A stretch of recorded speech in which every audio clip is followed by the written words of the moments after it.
आप सब लोगों का तहे दिल से बहुत बहुत शुक्रिया। इतनी तपती धूप के अंदर इतनी देर से इतनी बड़ी संख्या में आप लोग मेरा इंतजार कर रहे हैं। मैं आपका तहे दिल से बहुत बहुत शुक्रिया अदा करना चाहता हूं।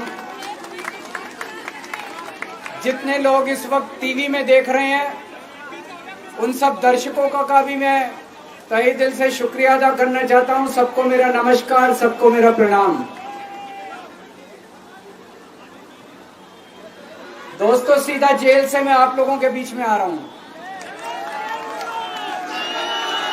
आपके बीच में आके बहुत अच्छा लग रहा है।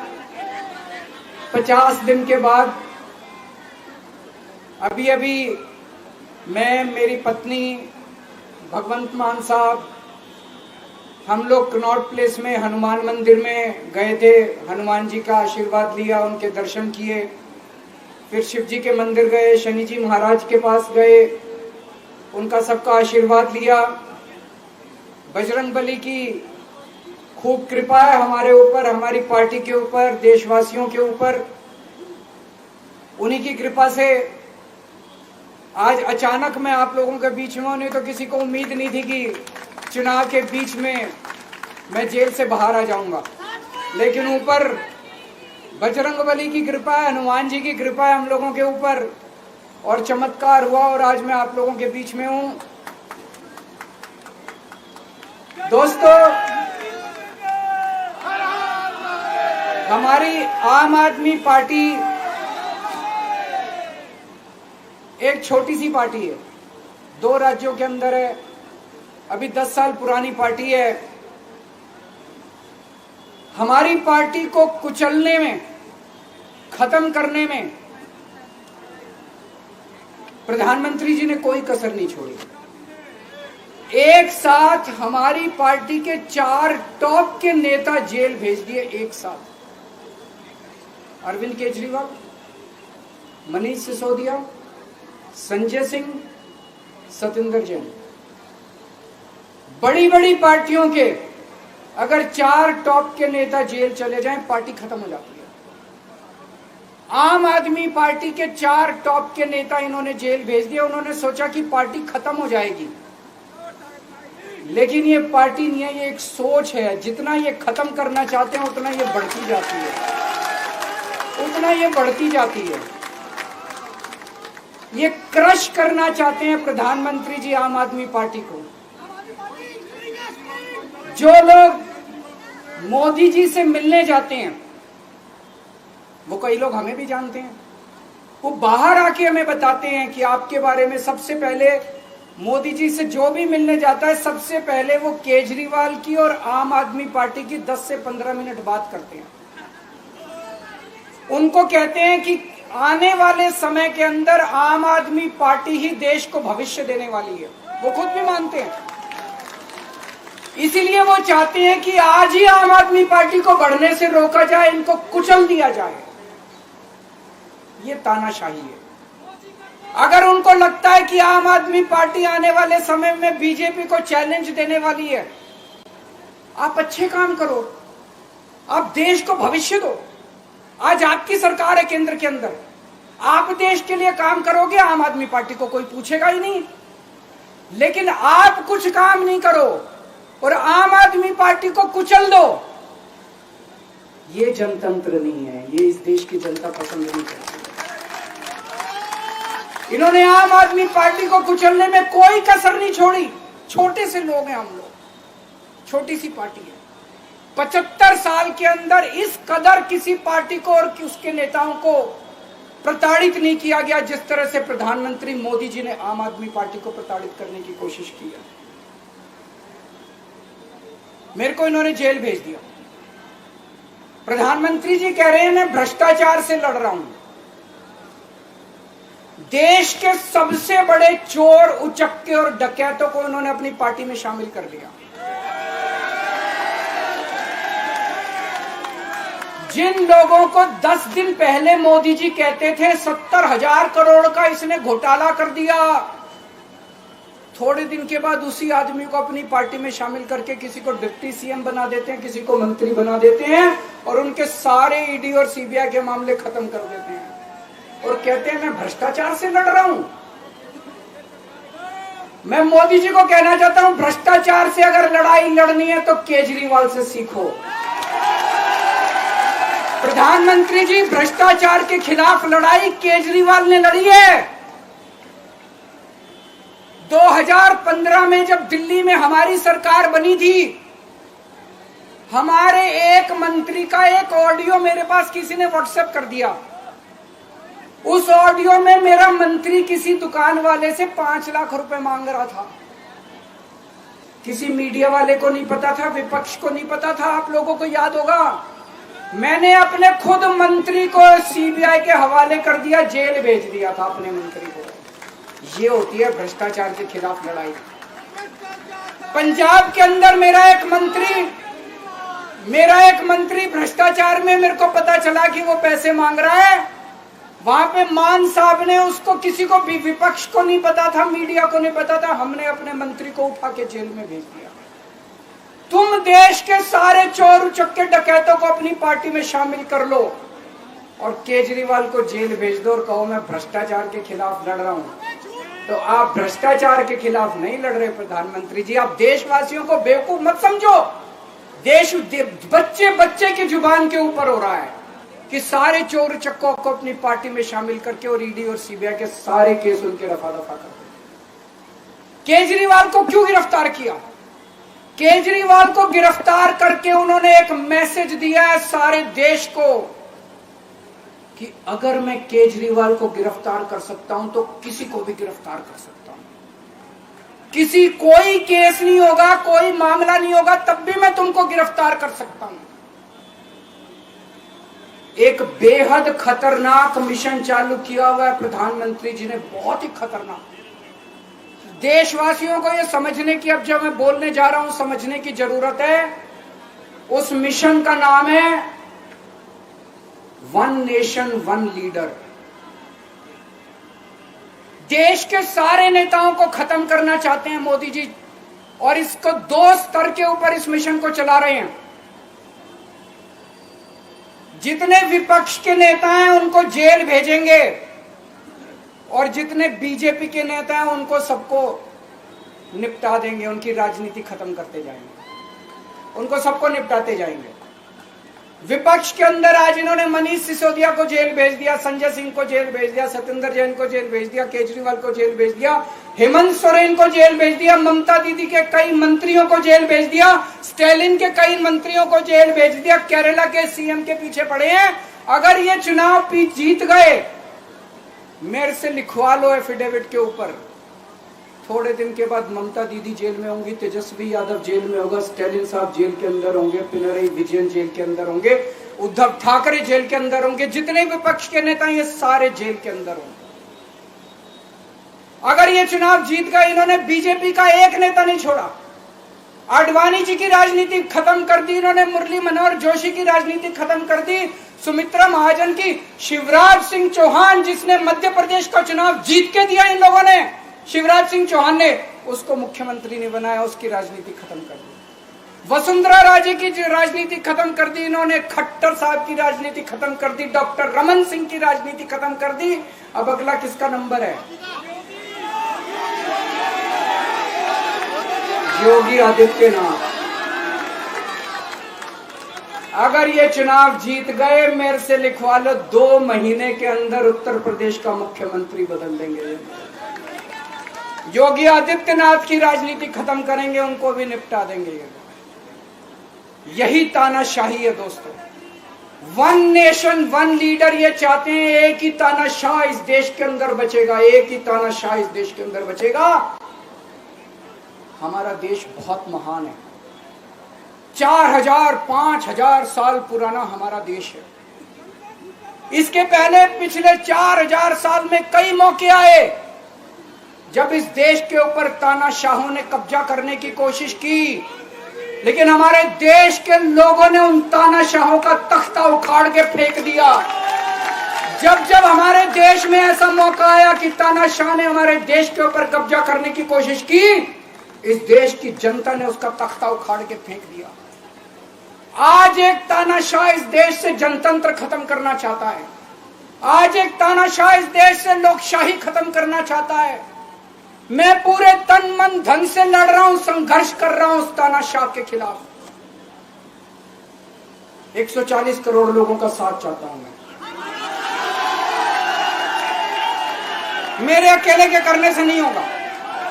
140 आज मैं आप लोगों से भीख मांगने के लिए आया हूं। 140 करोड़ लोगों से 140 करोड़ लोगों से भीख मांगने के लिए आया हूं। मेरे देश को बचा लो, मेरे भारतवर्ष को बचा लो, मेरा भारत बहुत इस तानाशाही से बचा लो मेरे दोस्त, मेरे देश को।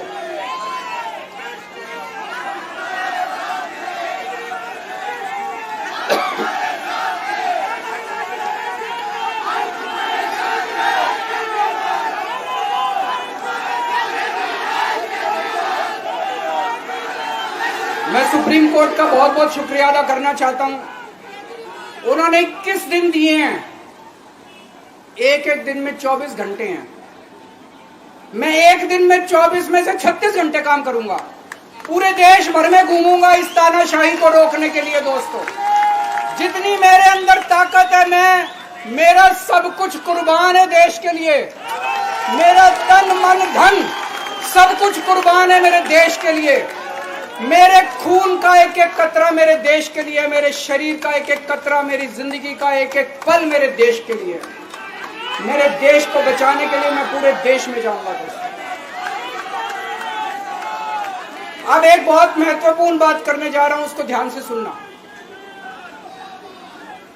ये लोग इंडिया गठबंधन से पूछते हैं आपका प्रधानमंत्री कौन होगा। मैं बीजेपी से पूछता हूं आपका प्रधानमंत्री कौन होगा। आप लोग सोच रहे होंगे केजरीवाल क्या बात कर रहा है, मोदी जी होंगे। नहीं, मोदी जी अगले साल 17 सितंबर को 75 साल के हो रहे हैं। बीजेपी के अंदर मोदी जी ने 2014 में मोदी जी ने खुद ने रूल बनाया था कि बीजेपी के अंदर जो भी 75 साल का होगा उसको रिटायर कर दिया जाएगा। सबसे पहले आडवाणी जी को रिटायर किया गया, उसके बाद मुरली मनोहर जोशी जी को रिटायर किया गया, फिर सुमित्रा महाजन को रिटायर किया गया, फिर यशवंत सिन्हा को रिटायर किया गया। अब मोदी जी अगले साल 17 सितंबर को रिटायर होने वाले हैं। तो मैं बीजेपी से पूछना चाहता हूं आपका प्रधानमंत्री का दावेदार कौन है। दोस्तों, अगले साल 17 सितंबर तक अगर इनकी सरकार बनी, तो उस पर भी आऊंगा मैं। अगर इनकी सरकार बनी तो पहले अगले 2 महीने में योगी जी को निपटाएंगे ये, और उसके बाद मोदी जी के सबसे खास अमित शाह को ये प्रधानमंत्री बनाएंगे। तो मैं लोगों को, देश के लोगों को आगाह करना चाहता हूं, मोदी जी अपने लिए वोट नहीं मांग रहे। मोदी जी अमित शाह को प्रधानमंत्री बनाने के लिए वोट मांग रहे हैं। मैं पूछना चाहता हूं मोदी जी से और अमित शाह जी से, ये मोदी की गारंटी पूरी कौन करेगा? क्या अमित शाह मोदी की गारंटी पूरी करेंगे? जब आप अगर जो वैसे तो मेरे को लगता है मैं भी आऊंगा उसके ऊपर, मुझे नहीं लगता इनकी सरकार बन रही है, लेकिन जो बीजेपी को वोट देने जाएं वो ये सोच के जाना कि आप मोदी जी के नाम पे वोट नहीं दे रहे, आप अमित शाह के नाम पे वोट दे रहे।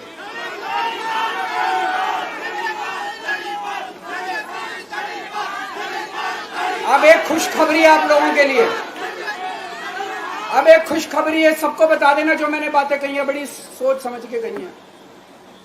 वहां बैठ के यही सोच रहा था 50 दिन से।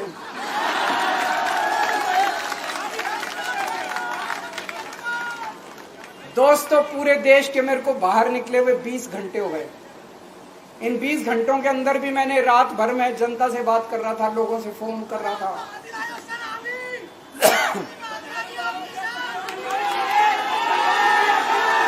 क्या बोल रहे? रात को आंधी आई थी।